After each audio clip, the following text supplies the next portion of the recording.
قالوا آمنا وقد دخلوا بالكفر وهم قد خرجوا به والله أعلم بما كانوا يكتبون وترى كثيرا منهم يسارعون في الإثم والعدوان وأكلهم السحت لبئس ما كانوا يعملون لولا ينهاهم الربانيون والأحبار عن قولهم الإثم وأكلهم السحت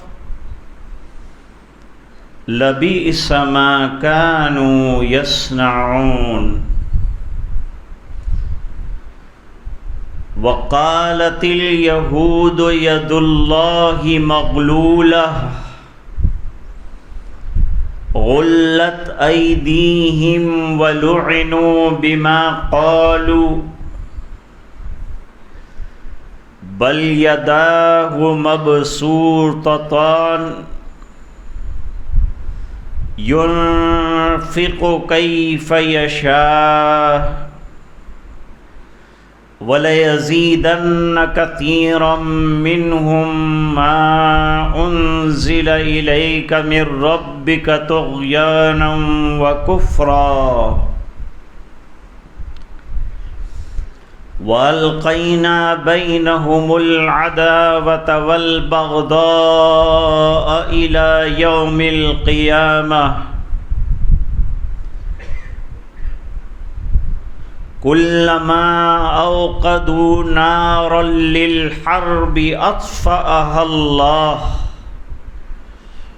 ويسعون في الأرض فسادا والله لا يحب المفسدين صدق الله العظيم.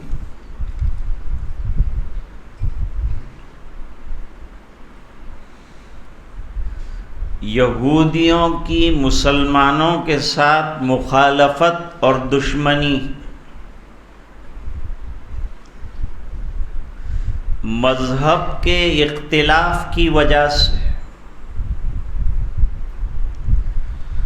حالانکہ حکم یہ تھا کہ وہ ایمان لے آتے حضور پاک صلی اللہ علیہ وسلم پر اور دین پر، لیکن ایسا کرنے کے بجائے ان کے اندر حسد پیدا ہوا، جس کی وجہ سے دشمنی اور عداوت رہی۔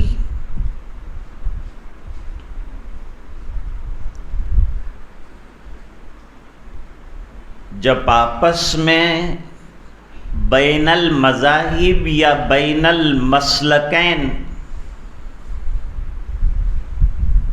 اختلاف ہوتا ہے تو باہمی عداوت بڑھ جاتی ہے، دشمنی بڑھ جاتی ہے،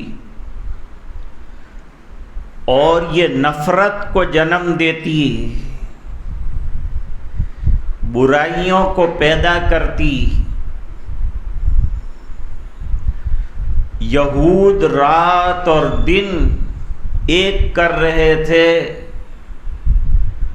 حضور پاک صلی اللہ علیہ وسلم اور دین کی مخالفت میں اپنی تمام تر صلاحیتیں لگا رہے تھے۔ اللہ نے فرمایا اس کا نتیجہ تو کچھ بھی نہیں نکلے گا۔ اللہ تعالیٰ نے اپنے نبی کو تمہارے جتنے کرتوت ہیں ان تمام سے آگاہ کر دیا ہے۔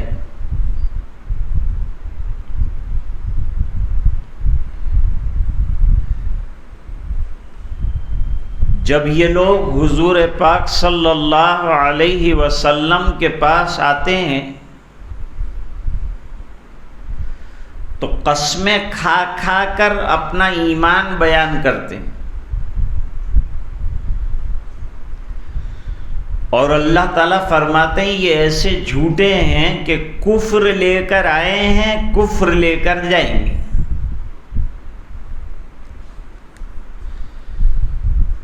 دلوں میں جو باتیں انہوں نے چھپا رکھی ہیں، چاہے یہ کتنا بھی چھپائیں، اللہ اس کو ظاہر کر دے وحی کی روشنی میں۔ خود ان کے اندر برائیاں کتنی ہیں اور خرابیاں کتنی ہیں اس کو بھی بیان کیا۔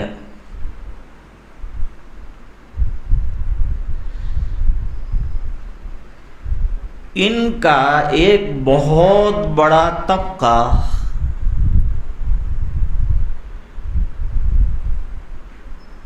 یہ گناہوں میں اور حرام کھانا کھانے میں اور رشوت ستانی میں لگا ہوا ہے۔ یہود کی بیماریاں بیان کر رہے ہیں، اور یہ انتہائی برا عمل ہے جو وہ لوگ کرتے ہیں، یعنی رشوت کا لینا، سود کا کھانا، حرام لقموں کا پیٹ میں جانا اور گناہ گاری والی زندگیاں گزارنا۔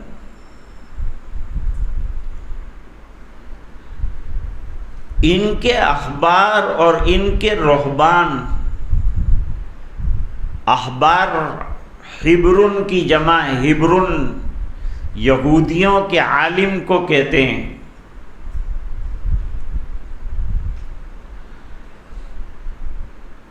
اور ربانیین کے معنی ان کے اللہ والے۔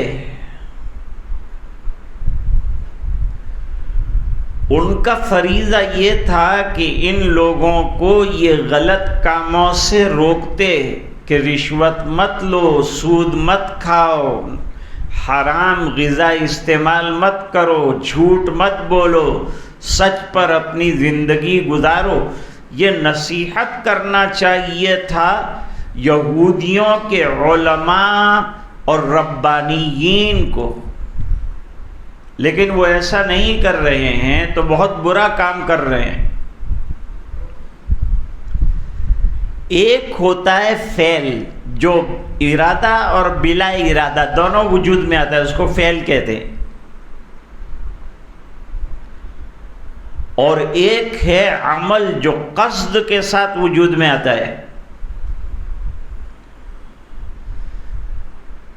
اور صنع کہتے ہیں نیت اور ارادہ اور اپنے عمل کے دخل کے ساتھ کوئی کام کرے بالارادہ، تو اس کو صنع کہتے ہیں۔ فرمایا لبئس ما کانوا یصنعون، نہ یفعلون کہا، نہ یعملون کہا، بلکہ یصنعون کہا، جو انتہائی خطرناک بات۔ اب یہودی بپھر گئے تھے اس بنا پر کہ جب حضور پاک صلی اللہ علیہ وسلم مدینہ منورہ آئے تو آہستہ آہستہ آپ کا اثر اطراف اور جوانب میں پھیلا، آپ کی دعوت بھی پھیلی، دین کا کام چلا، ادھر یمن پہنچ گیا، دور دور تک پھیلا۔ بنو نذیر پر اس کا اثر پڑا، بنو قینوقا پر اس کا اثر پڑا، بنو قریظہ پر اس کا اثر پڑا، خیبر والوں پر اس کا اثر پڑا۔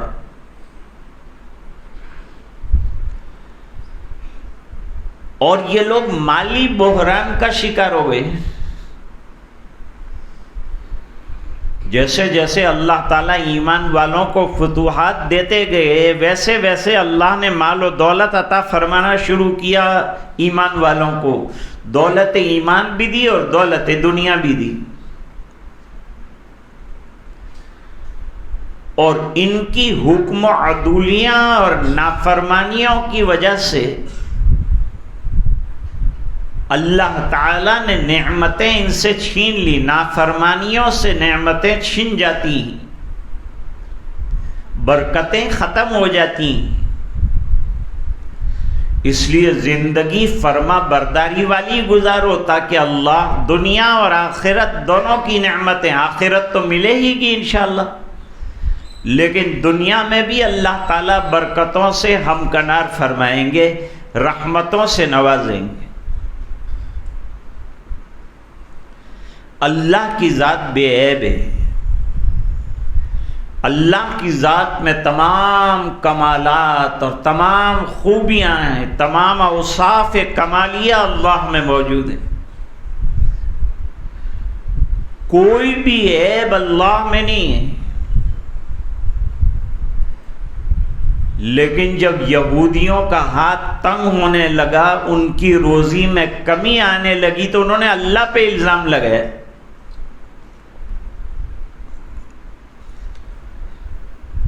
اللہ کو علیہ باللہ بخیل کہنے لگے، حالانکہ اللہ سخیوں کے سخی ہیں، اور بخل کو اللہ تعالی ناپسند فرماتے ہیں۔ سرکار ایک جنگ سے لوٹ رہے تھے تو چند بدویوں نے گھیر لیا حضور پاک صلی اللہ علیہ وسلم کو، جنگل تھا، آپ کی چادر کھینچنے لگے کہ ہمیں کچھ دیجئے، ہمیں کچھ دیجئے۔ حضور تقسیم کر چکے تھے، کچھ تھا نہیں اس وقت حضور کے پاس دینے کے لیے۔ آپ نے درخت کی آڑ لے لی اور کہا پہلے میری چادر دے دو۔ چادر لے لینے کے بعد کہا کہ اگر یہ جنگل بھر کر میرے پاس بکریاں ہوتی، جو دور دور تک نظر آ رہا ہے، تو واللہ میں وہ تمام بکریاں تمہیں دے دیتا۔ اس زمانے میں بکریاں مال مانا جاتا تھا۔ پھر نہ تم مجھے بخیل پاتے نہ بزدل پاتے۔ نبی سخی بھی ہوتے ہیں اور بہادر بھی ہوتے ہیں، اور ہر ایمان والا سخی بھی ہے اور بہادر بھی ہے۔ اللہ کے راستے میں وہی نکلے گا جو سخی بھی ہوگا، بہادر بھی ہوگا، کہ اپنی جان بھی لگائے گا، اپنا مال بھی لگائے گا۔ تو انہوں نے کہا اللہ میاں کے تو ہاتھ بند گئے، ہم کو دیتے ہی نہیں ہیں، ان لوگوں کو دے رہے ہیں، ہم کو دینا بند کر دیا۔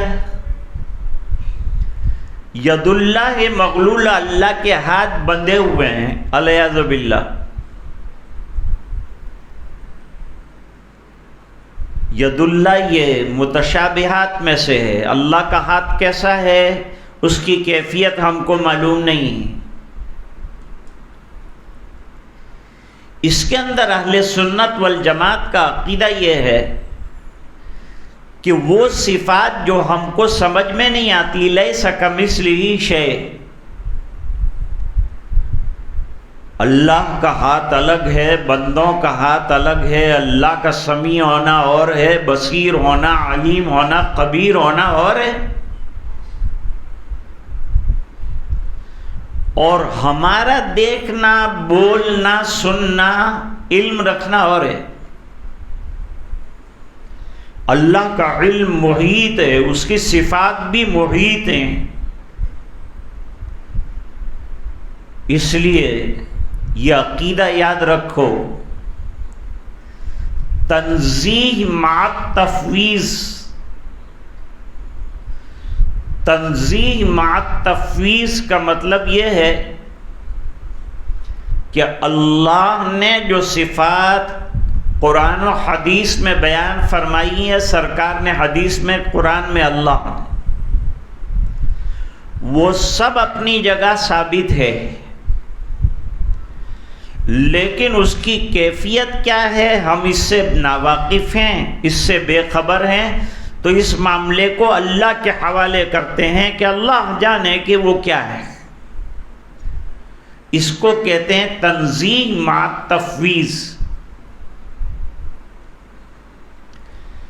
اور حدیث شریف میں فرمایا اللہ کا کوئی بھی ہاتھ بایاں نہیں ہے۔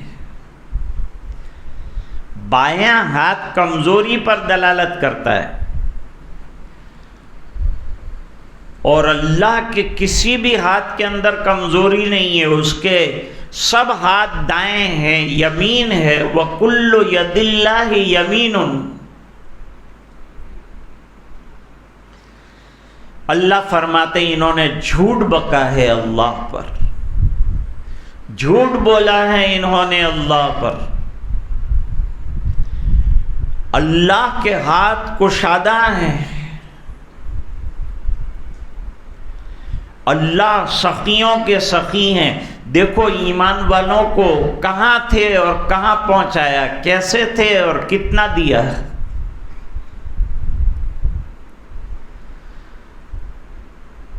ابو ہریرہ کا ایک دور وہ خود بیان کرتے ہیں کہ ایسا تھا کہ مالک جو ہے وہ کھانا پکواتا تھا اور ایک لقمہ بھی دیتا نہیں تھا،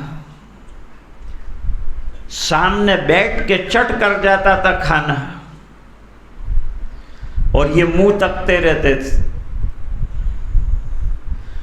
اور ایک دور حضور کی غلامی کے بعد، دین قبول کرنے کے بعد وہ آیا کہ وہ کپڑا جو بادشاہوں کو پہننا نصیب نہیں ہوتا اس سے ناک صاف کرتے تھے۔ تو دین آنے کے بعد آدمی مفلوق الحال اور غریب نہیں ہو جاتا، عالم ہونے کے بعد آدمی مفلوق الحال نہیں ہوتا۔ علم تو حاصل کرنا ہے اور آپ الگ سے اپنا کاروبار کیجئے، تجارت کیجئے، اپنا کوئی کام شروع کیجئے اور دین کا کام اللہ کے لیے کیجئے، اس سے کوئی نہیں روکتا۔ اکثر لوگ عالم بننے سے، حافظ بننے سے اس لیے ڈرتے ہیں کہ بھئی حافظ بنیں گے، عالم بنیں گے تو تنخواہ کم ہوگی۔ تنخواہ کو مت دیکھو، اللہ کی جنت کو دیکھو، اللہ کی رضامندی کو دیکھو۔ جب وہ راضی ہو جائیں گے تو اللہ تعالیٰ راستے کھول دیں گے اور برکتیں بھی عطا فرمائیں گے۔ امام ابو حنیفہ کتنے بڑے امام ہیں، جب انتقال ہوا تو پتہ چلا کہ 300 گھرانے امام ابو حنیفہ رحمۃ اللہ علیہ کے وظیفے سے چل رہے ہیں۔ کپڑے کی بہت بڑی تجارت تھی اور مشتبہ اور حرام چیزوں سے انتہائی طور پر بچتے تھے۔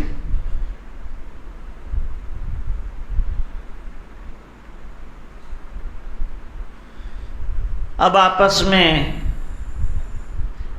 عداوت اور بغض بھی پیدا ہو گیا تھا یہود کے اندر خود بھی، یہود مسلمانوں کے بھی دشمن اور یہود نصارہ کے بھی دشمن اور نصارہ یہود کے دشمن۔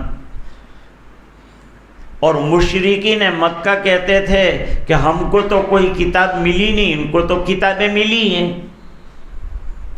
اللہ تعالیٰ نے حجت تمام کرنے کے لیے عرب میں سب نبیوں کے سردار حضور پاک صلی اللہ علیہ وسلم کو پیدا فرمایا اور پیدا فرما کر حجت تام کر دی کہ قیامت میں تم یوں نہ کہہ سکو کہ ہماری طرف کوئی نبی نہیں آیا تھا، ہم نے رسول بھی بھیجا، کتاب بھی بھیجی۔ اب حجت تام ہو گئی۔ اب اللہ کے یہاں تمہارے ایمان نہ لانے کا عذر کسی طرح سے نہیں چلے گا۔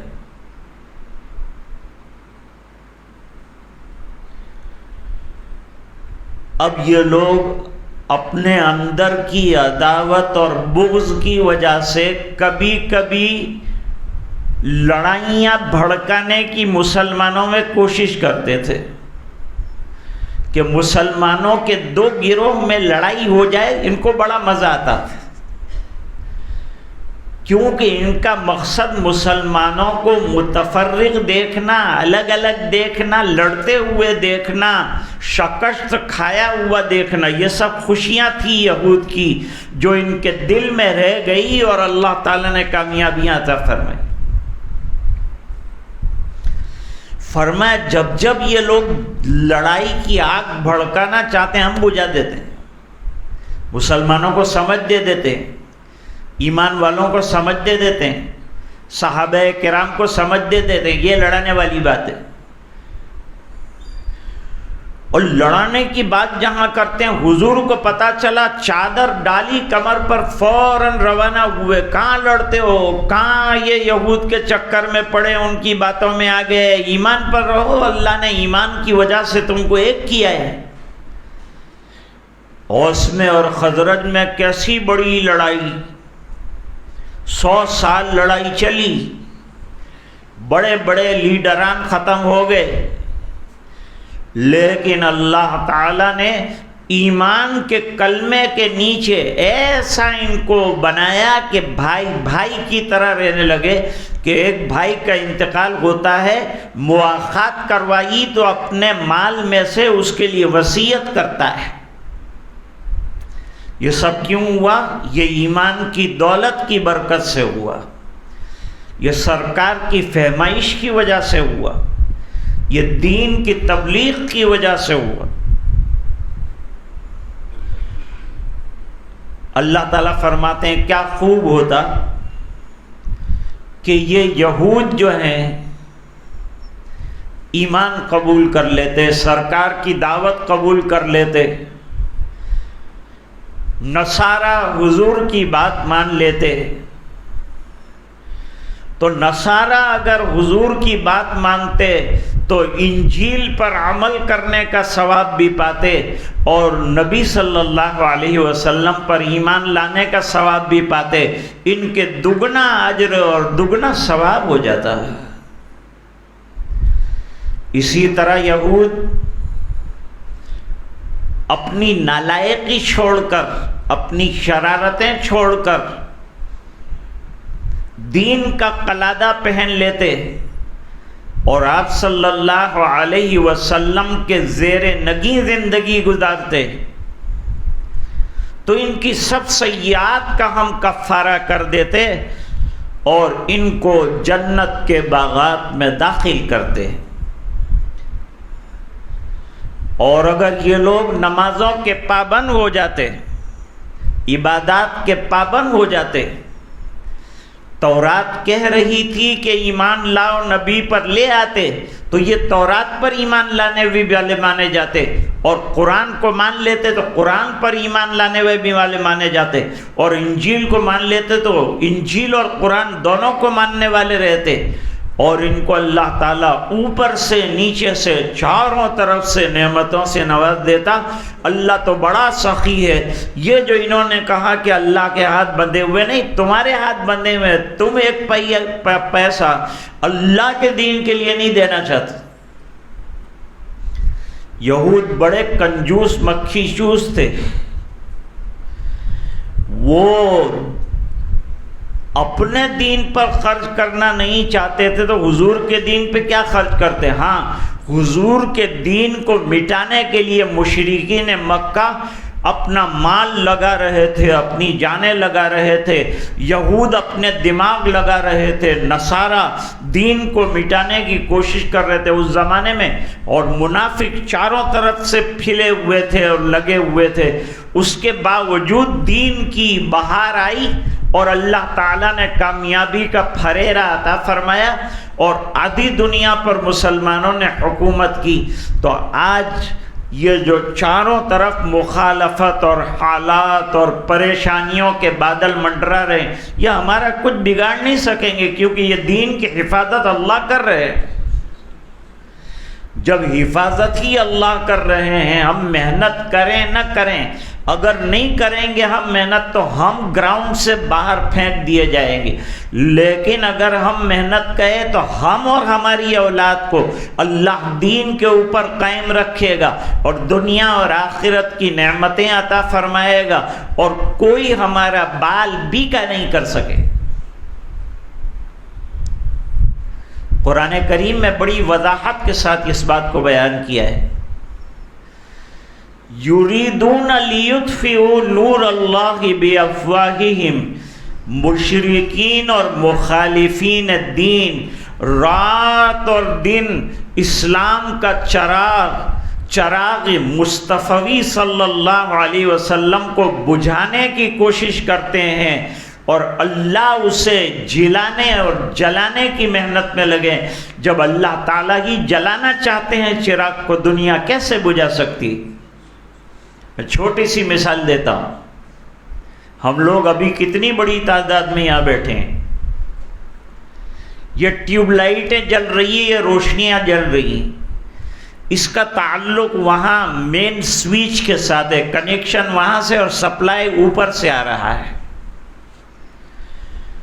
اب ہم لوگ سب مل کر اس کے اوپر پھونک ماریں کہ یہ بجھ جائے تو بجھے گا؟ یہ روشنی اپنی جگہ جلتی رہے گی اور پھیلتی رہے گی اور یہ رات کو روشن کرتی رہے گی، اور یہ پھونک مارنے والے پھونک مار مار کے تھک جائیں گے، کچھ بھی فائدہ نہیں ہوگا۔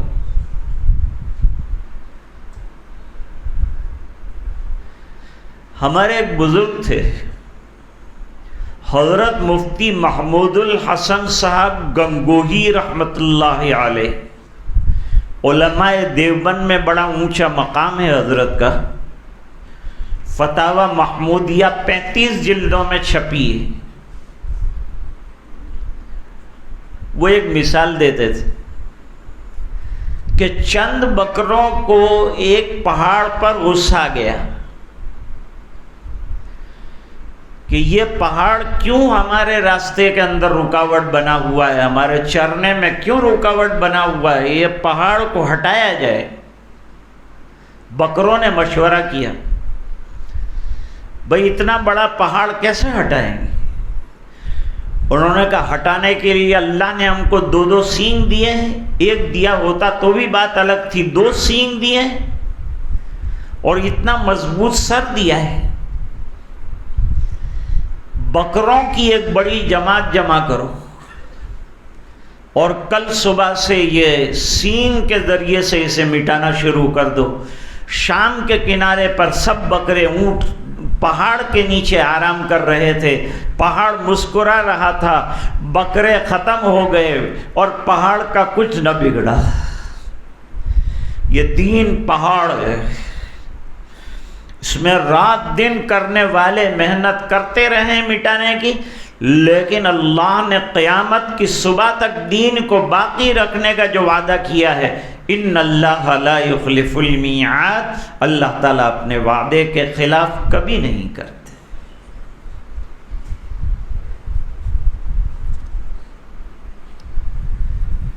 اسماعیل بھائی سیلوت کا آپریشن ہوا ہے، صحت کے لیے دعا فرمائیں۔ صالحہ عمران پٹیل UK میں بیمار ہیں، شفا کے لیے دعا کریں۔ اور ایک صاحب کے چچا کا انتقال ہوا ہے، دعائے مغفرت فرمائیں۔ صدیق بھائی ان والوں کی اہلیہ بیمار ہیں، ان کے لیے شفا کے واسطے دعا فرمائیں۔ بابو بھائی کٹھور والے جو ہمارے یہاں ہمیشہ مجلس کے اندر موجود رہتے تھے، وہ ذرا بیمار چل رہے ہیں، پہلے سے الحمدللہ بہت افاقہ ہے، لیکن پھر بھی ابھی دعا کی ضرورت ہے، اللہ تعالیٰ ان کو بھی شفا کاملہ عطا فرمائے۔ بسم اللہ الرحمن الرحیم، اللہم صلی علی سیدنا محمد وعلی آل سیدنا محمد وبارک وسلم۔ ربنا آتنا فی الدنیا حسنہ وفی الآخرۃ حسنۃ وقنا عذاب النار وادخلنا الجنۃ مع الابرار یا عزیز یا غفار۔ اللہم انا نسألک الہدی والتقی والعفاف والغنی، نسألک العافیہ فی الدنیا والآخرہ۔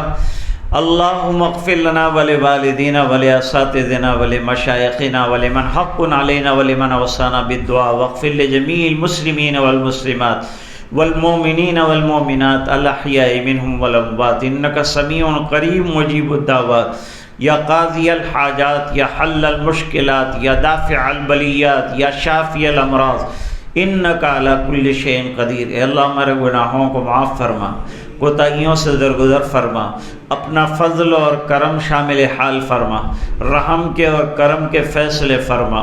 اے الہ العالمین، جو بیمار ہیں انہیں شفا عطا فرما، جو پریشانیوں میں مبتلا ہیں علماء بھی اللہ ان کی بھی رہائی کی شکلیں پیدا فرما، آسانیاں مہیا فرما، اور اے اللہ عزت کے ساتھ رہائی کی شکلیں پیدا فرما۔ اے اللہ تمام علماء ہند کو محفوظ فرما اور ان کی خدمات کو قبول فرما، اور بہانے سے ان کو گرفتار کر کے جیل کے پیچھے ڈالنے کی سازشوں کو فیل فرما، ناکام فرما۔